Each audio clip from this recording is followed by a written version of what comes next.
안녕하세요. 오늘은 6번째 시간 과학이 빛나는 밤에입니다. 오늘은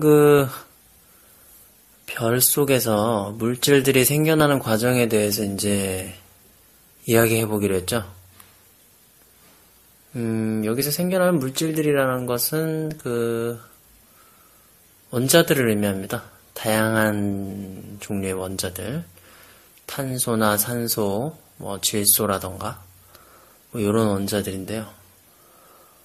그런데 이제 물론 이 과정 자체가 그냥 순탄하게 이어진다면 사실 제가 굳이 여기 이 기회를 빌어서 얘기할 필요는 없겠죠. 뭔가 문제가 있고 과학자들을 곤란하게 만든 상황들도 있고 뭔가 재밌는 부분이 있기 때문에 제가 말씀드린 겁니다. 굉장히 과학자들을 좀 당혹스럽게 하기도 했어요. 자, 그럼 본격적으로 이제 이야기를 시작해 보겠습니다. 별 속에서 이제 수소에서 헬륨이 되는 것까지는 그때 얘기해 드렸던 것 같아요. 양성자 2개, 중성자 2개가 이제 결합해가지고 헬륨이 되는 것까지는 얘기해 드렸죠. 그러면 이제 그 다음에는 이제 리튬인데요. 리튬이 이제 양성자 3개, 중성자 3개, 이렇게 되면 또 리튬이 되고요. 이 원리는 간단합니다. 양성자랑 중성자들이 잘 결합하기만 하면 돼요. 그래서 양성자의 숫자가 달라지면 다른 종류의 원자가 되는 거죠. 중성자는 그때 말씀드렸지만 원자의 어떤 화학적 성질이나 이런 거에 큰 영향을 주지 않습니다. 다만 양성자가 잘 결합할 수 있도록 도와주는 역할을 해요. 그러니까 이제 원리는 간단하죠.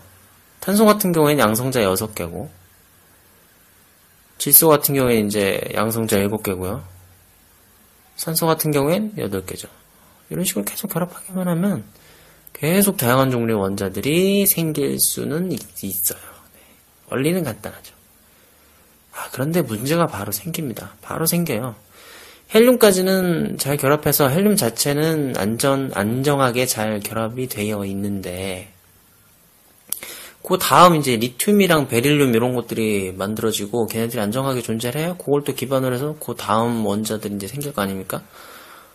그런데 이 리튬이랑 베릴륨이 금방 부서져요. 0.0000001초 만에 부서집니다. 왜 부서지냐? 이걸 이제 좀 비유적으로 설명해 드리자면, 동그란 돌멩이 같은 경우에는 잘 부서지지 않죠. 그런데 이렇게 길다랗고 얇은 돌멩이 조각이 있어요. 그러면 걔는 잘 부서지겠죠. 리튬이랑 베릴륨이 좀 잘 붕괴될 수밖에 없는 원자 핵의 형태입니다. 그리고 이 별 속에서는 굉장히 많은 충돌이 일어나기 때문에 그 충돌 때문에 핵융합이 일어나기도 하지만 이미 만들어진 핵 자체가 부서지기도 또 쉬운 환경이에요. 워낙에 에너지가 굉장히 높은 환경이기 때문에 계속 충돌이 일어나고 어떤 양날의 칼이죠. 예. 핵융합을 시키기도 하지만 만들어진 핵을 부시기도 쉬운 환경이죠. 이 리튬이랑 베릴륨이 굉장히 쉽게 빨리 부서집니다. 그러니까 그 다음 원자가 생기기가 힘들어요. 그건 과학자들이 사실 계산 속에서 그렇다는 겁니다. 과학자들이 계산한 바에 의하면 리튬이랑 베릴륨은 쉽게 부서지는 수밖에 없고요. 그 다음 원자들은 잘 생길 수가 없어요. 붕소, 탄소니, 산소, 질소니 이런 것들은 아주 굉장히 운 좋게 정말 베릴륨이 부서지기 전에 정말 0.0001초 되기 전에 다른 헬륨이 딱 붙어가지고 만들어진다. 이렇게 되면 또 그런 거죠. 물론 이렇게 해서 탄소까지만 만들어지면 그 다음부터는 과학자들의 계산상에 의하면 그 다음부터는 굉장히 안정하다고 해요. 원자 핵이 부서지지 않고 탄소까지는 어떻게 만들어지기만 하면 탄소까지만. 근데 그 탄소가 잘 안 만들어진다라는 거예요. 계산상으로는 리튬이랑 베릴륨이 너무 빨리 부서지기 때문에. 그런데 그게 뭐 문제냐? 탄소가 조금 만들어주면 어떠냐? 탄소가 조금 있으면 어떠냐? 별 문제 없지 않느냐 이렇게 생각할 수도 있겠죠. 하지만 문제는 탄소랑 산소, 지금 우리가 산소를 들이마시고 살고 있지 않습니까? 인간들이. 질소는 또 어떻습니까? 질소는 공기 중에 70%나 차지하고 있어요. 이거 굉장히 중요한 또 영양분이 됩니다. 단백질에는 질소가 다 들어가야 되고요. 하여튼 또 탄소는 또 어떻습니까? 탄소는 훨씬 더 중요한 또 역할을 갖고 있어요. 여러분 자신, 생명체 자신이 바로 탄소 화합물입니다. 탄소로 이루어져 있어요. 탄소가 적으면 생명체 자체가 존재할 수 없습니다. 탄소가 왜 그렇게 중요한 역할을 하냐면요. 생명체는 그 세포로 이루어져 있죠. 그 세포는 거대한 분자들로 이루어져 있어요. 세포벽이라던가 DNA, 세포핵, 뭐 미토콘드리아 안에 있는 골지체, 단백질들 뭐 전부 다 걔네들이 다 탄소 화합물입니다. 걔네들이 다 분자로 이루어져 있죠. 거대한 분자로 이루어져 있어요. 분자라는 건 이제 원자들이 합쳐서 모여서 또 이루어지는 거고요. 그러니까 원자들을 결합해서 만든 거대한 건축물이라고 볼 수 있죠. 분자가. 분자는 원자들이 모여서 만들어진 거대한 건축물이라고 볼 수 있습니다. 그 분자들이 모여서 세포가 되고 세포가 모여서 사람이 되는 거죠. 생명체가 되는 거죠. 그런데 그 건축물을 만들 때 탄소가 바로 그 골조의 역할을 해요. 기둥, 철골 기둥 골조의 역할을 합니다. 거대한 분자를 만들 때요. 탄소 원자가 막 결합해가지고 철골, 튼튼한 철골, 골조의 역할을 하게 됩니다. 탄소밖에 그 역할을 할 수가 없어요. 왜 뭐 굳이 탄소가 거기 필요하냐? 탄소 없이는 분자를 만들 수 없냐? 만들 수가 없어요. 우리 건물 지을 때도 그렇지 않습니까? 1층짜리 그냥 간단한 건물 지을 때야 뭐 골조가 필요 없겠죠. 그냥 벽돌로 쌓아서 만들면 됩니다. 그런데 스타디움이라던가 거대한 빌딩이라던가 달이라던가 이런 것들 만들 때는 골조가 반드시 필요하죠. 골조는 철로밖에 못 만듭니다. 지금 골조는 철로만 이렇게 딱 쌓아서 만들 수 있어요. 그 생명체 속의 분자들도 마찬가지입니다. 탄소만이 그 역할을 할 수 있습니다. 탄소로 굉장히 다양한 형태의 그 어떤 기둥, 골조를 만들 수가 있거든요. 탄소로는 막 그 탄소들을 연결해서 축구공을 만들 수도 있고, 축구공 형태의 분자를 만들 수도 있고, 굉장히 길다란 사슬 모양의 분자를 만들 수도 있고, 뭐 어떻게 결합하느냐에 따라서 굉장히 다양한 형태가 가능해요. 그리고 이제 그렇게 골조가 만들어진 거기에 다른 물질들이 막 들어가면 이제 그게 어떤 그 생명체에 꼭 필요한 분자, 단백질이라던가 DNA 뭐 이런 것들이 되는 거죠. 탄소가 상당히 중요한 역할을 하는 겁니다. 탄소가 없으면 골조가 없는 거대한 빌딩 같은 거랑 마찬가지예요. 금방 무너지겠죠. 그렇게 세울 수도 없겠지만. 그렇다면 여기서 또 의문점이 생기겠죠. 왜 탄소만이 그렇게 가능하냐? 골조의 역할을 할 수가 있느냐? 그것은 탄소 그 원자핵과 그 전자의 구조 때문입니다. 사실 전자의 그 개수라고 볼 수 있어요. 전자의 개수가 6개인데요. 탄소는. 그 6개가 그 골조의 역할을 가능하게 하는 겁니다. 전자의 개수가 6개라는 것이. 왜 그 또 전자의 개수가 또 그렇게 중요하냐? 저번 시간에 원자핵 주변에는 그 전자가 이제 돌아다니는데 그 전자가 돌아다닐 수 있는 에너지 상태가 딱딱딱 정해져 있다고 하지 않았습니까? 중간이 없다고 그랬죠? 그 에너지 상태 1의 경우에는 이제 그 원자핵과 가장 가깝죠. 그래서 좀 많이 돌아다닐 수가 없고 전자가. 에너지 상태 2인 경우에는 좀 더 크죠. 에너지 상태가 높으니까.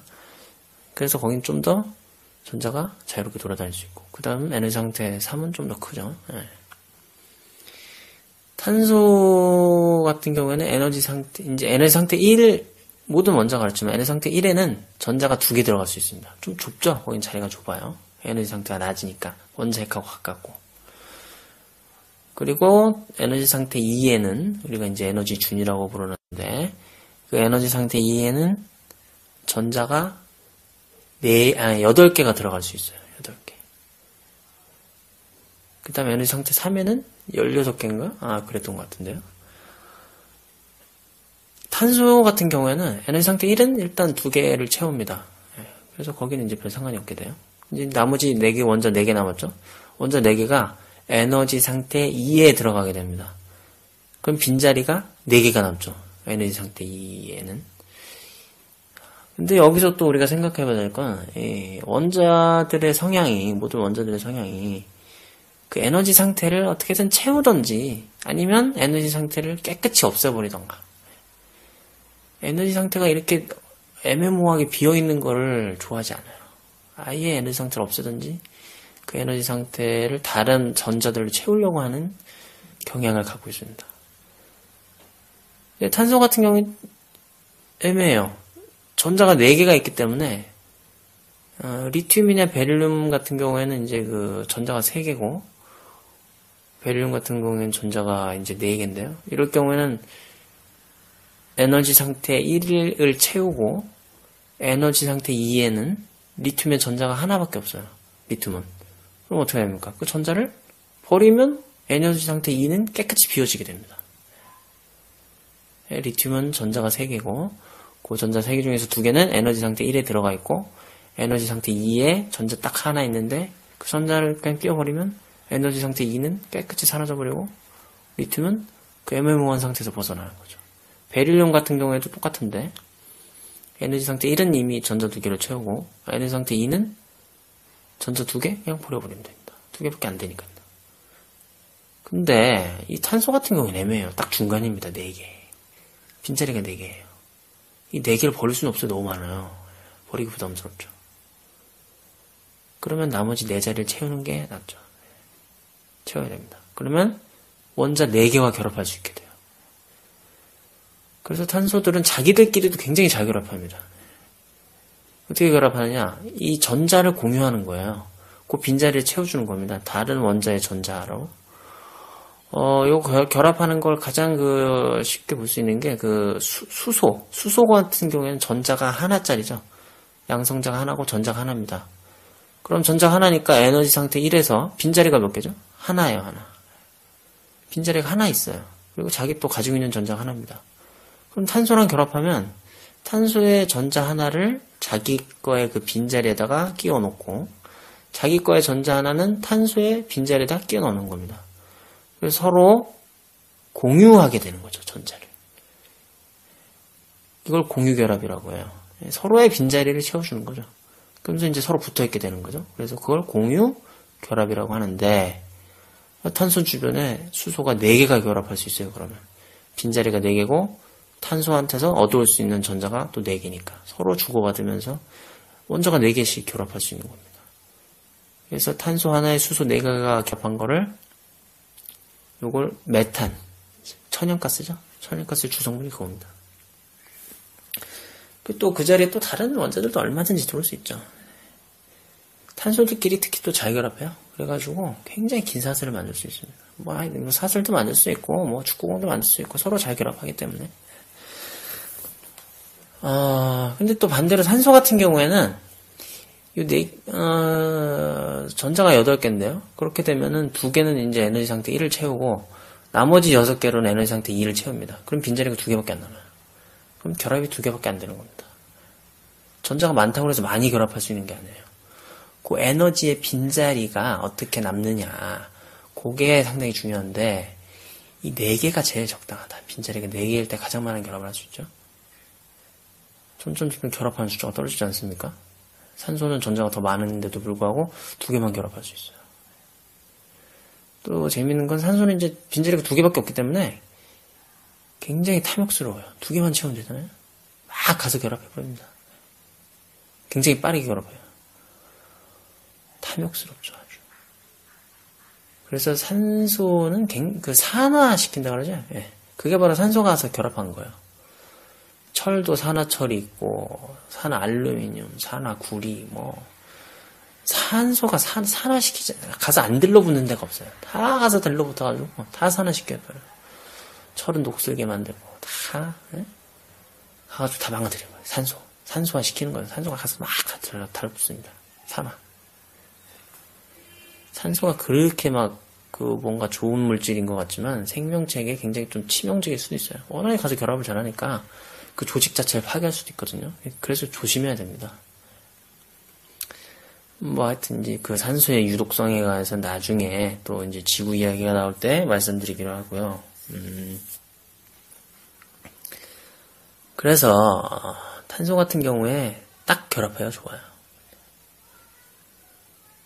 물론 이제 에너지 상태 3에 가면은 이제 16개의 빈자리가 있고 그러면 뭐 결합이 엄청 더 많이 될 수 있지 않냐. 그런데 거기로 넘어가면은 이 결합이 그렇게 튼튼하게 잘 이루어지지 않습니다. 양성자 그 원자 핵으로부터 거리가 일단 멀고요. 거긴 에너지 상태가 높기 때문에 불안정하죠. 에너지 상태 높다는 거는 이게 막 흔들리거나 이렇게 움직일 수 있는 여지가 많다라는 거예요.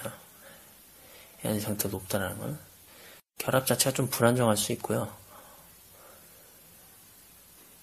또 이 결합을 잘 한다손 치더라도 거기에 이제 그 규소가 있는데요. 규소라는 게 있는데 규소는 또 이게 암석으로 많이 발견이 돼요. 반도체 이런데 주로 규소가 쓰이죠. 암석에서도 규소가 상당히 많습니다. 빈자리가 뭐 16개 이렇게 되니까 뭐 이제 그걸 어떻게 막 채우느냐에 따라서 달라질 수는 있겠지만 굉장히 결합을 강하게 할 수도 있어요. 하여튼 이제 그 문제는 이제 나중에 또 뭐 얘기하기로 하고요. 그래서 유일하게 그래도 가장 안정적이고 다양한 결합을 할 수 있는 것은 탄소입니다. 4개의 결합이라는 게 작은 숫자가 아니에요. 딱 적당하면서도 많은 숫자입니다. 4개의 결합을 이루어낼 수 있다는 것이. 그러니까 이제 탄소는 굉장히 중요한 거죠. 다른 물질하고 달라요. 탄소는 굉장히 독보적인 물질입니다. 아주 독보적인 원자예요. 그래서 탄소 많이 생겨야 돼요. 그런데 별에서는 과학자들이 계산상에 의하면 탄소는 그렇게 많이 생길 수가 없다. 아주 적게 생겨야 된다. 정말 운 좋아서 적게. 그럼 도대체 어떻게 된 걸까요? 탄소 사실 많거든요. 인간들이 뭐 다, 이제 모든 생명체가 다 탄소 화합물이고요. 탄소를 기반으로 해서 생겨나는 것들이고요. 공기 중에 이산화탄소 있고요. 심지어는 뭐, 별똥별이나 이런 것도 거기에 탄소 성분이 굉장히 많습니다. 우주 공간에도 탄소 성분이 상당히 많아요. 심지어는 그 탄소로 이루어진 그 단백질, 그 아미노산이죠. 단백질을 아미노산이라고 하는, 아미노산이 이제 결합해서 단백질이 되는데, 그 아미노산들이 끈적하게 달라붙어 있는 운석도 있어요. 탄소가 굉장히 많아요, 우주에는. 생각보다. 그럼 이 탄소는 어떻게 만들어졌을까요? 별에서는 잘 안 만들어진다는데. 핵융합을 어디서 따로 할 수 있는 것도 아니고요. 별에서 분명히 탄소가 많이 만들어진 겁니다. 그러니까 과학자들이 계산이 뭔가 틀린 부분이 있는 거죠. 이것 때문에 이제 골머리를 앓게 됐는데, 요 문제가 이제 해결이 됐습니다. 이 문제가 어떻게 해결됐냐면요. 샛길이 있었던 거예요, 샛길이. 이걸 발견한 사람이 호일인가 그래요? 네. 이 사람이 생각하기에는 분명히 다른 뭔가가 있을 거라고 생각한 거죠. 그렇지 않고선 탄소가 많이 만들어질 수 없으니까. 근데 탄소의 어떤 그 양성자와 중성자가 결합하는 그 배열이, 이제 기존의 과학자들은 그 하나밖에 없을 것이다. 정상적인 탄소의 원자핵 그 배열, 그 하나밖에 없을 것이다라고 생각했는데, 이 호일 같은 경우에는 아니다. 다른 상태가 있고, 그 상태로 잠깐 갔다가, 정상적인 탄소 원자핵으로 변할 수도 있지 않냐. 배열이 이렇게 됐다가 다시 변하는 거죠. 이게 무슨 소리냐면요. 그러니까 그 원자핵의 그 양성자와 중성자의 그 배열이 약간 에너지가 높은 상태가 있는 겁니다. 약간 헐거운 상태가 있는 거예요. 그래서 그 헐거운 상태로 한번 됐다가 에너지를 잃으면서 다시 정상적인 탄소 원자핵으로 이렇게 되는 거죠. 결합하게 되는 거죠. 약간 헐거운 상태가 있고 다시 탄소 원자핵으로 에너지를 잃으면서 가게 된다. 이게 바로 이제 샛길 같은 건데요. 정상적인 탄소 원자핵으로 바로 다이렉트로 만들어지긴 굉장히 어렵지만 요 약간 그 헐거운 상태, 에너지 상태로 갔다가 정상적인 원자핵으로 가는 요 새길은 그 정상적인 원자핵으로 다이렉트로 가는 것보다는 좀 더 쉽지 않겠느냐. 그런 어떤 그 계산 결과를 이제 만들어냈고요, 호일이. 실제로 실험으로서 입증이 됐습니다, 그게. 그 새끼리 실제 존재했던 거예요. 그래서 참 다행이죠. 탄소가 많이 만들어졌죠. 그런데 그 새끼리라는 게, 그냥 다 새끼리 있는 거냐. 모든 원자핵이 만들어질 때. 그렇진 않습니다. 이 새끼는 굉장히 특별한 거예요, 사실. 그래서 그 호일은 그걸 짜고 치는 고스톱이라고 표현하진 않았겠지만 그런 뉘앙스로 표현한 적도 있어요. 이거 짜고 치는 고스톱이다. 이런 비슷한 뉘앙스로. 우주가 어떻게 이렇게, 응? 왜냐면은 왜 짜고 치는 고스톱이라고 했냐면요. 그게 원자핵에서 그 강력에 의해서 양성자와 중성자도 이제 결합하게 되는데, 그 강력의 색이라던가, 또 전자기력이라던가, 뭐 이런 것들이 살짝만 달라지면 그 색끼리 존재할 수 없게 됩니다. 강력과 전자기력이 서로 살짝만 뭐 약간 강력이 강하고, 전자기력이 약간만 뭐 약했다던가, 하여튼 이렇게 살짝만 변해도 색끼리 존재할 수 없다라는 거예요. 그러니까 우주는 이미 생겨날 때부터 이제 강력과 전자기력의 세계가 딱 고정된 상태에서 이제 빅뱅 때 딱 생겨났는데, 그때부터 이미 이 탄소가, 탄소의 새끼는 이미 그때 탄소의 새끼리 있을 수 있도록 결정이 된 거죠. 그걸 뭐 우주가 의도하진 않았겠지만, 만약에 그 빅뱅 때 강력이 좀 더 세기가 강해졌다라던가 약해졌다면 이 새끼리 자체는 존재할 수 없게 되는 거고, 여기 별 속에서는 수소 헬륨밖에 못 생겨나는 거죠.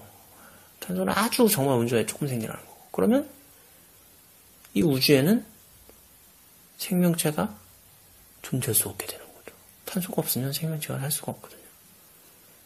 생명체라는 게 만들어질 수가 없거든요. 생명체라는 복잡한 분자들이 만들어지려면 탄소가 가장 좋은 재료고 가장 우수한 재료인데 그게 없는 거예요.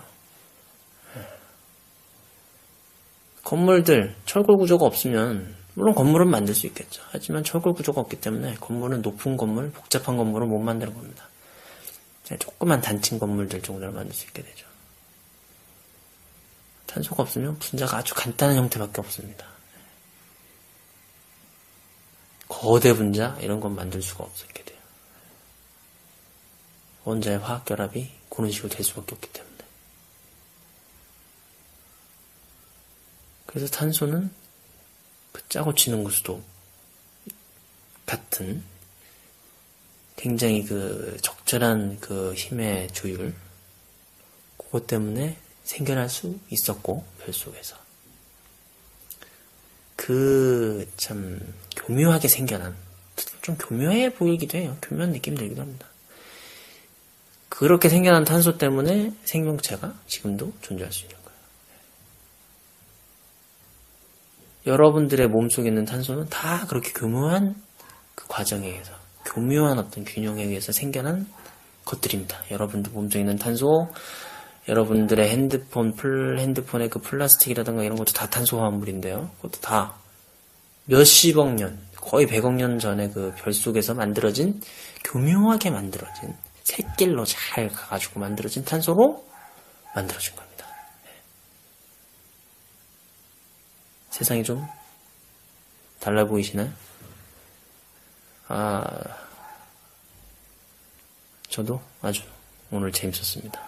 저는 이 탄소를 굉장히 좋아하고 탄소 이야기하는 걸 굉장히 즐기거든요. 그러면 이제 다음 시간에는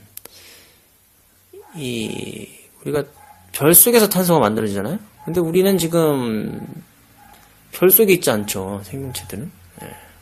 별 바깥에서 살고 있죠. 한참 떨어져가지고.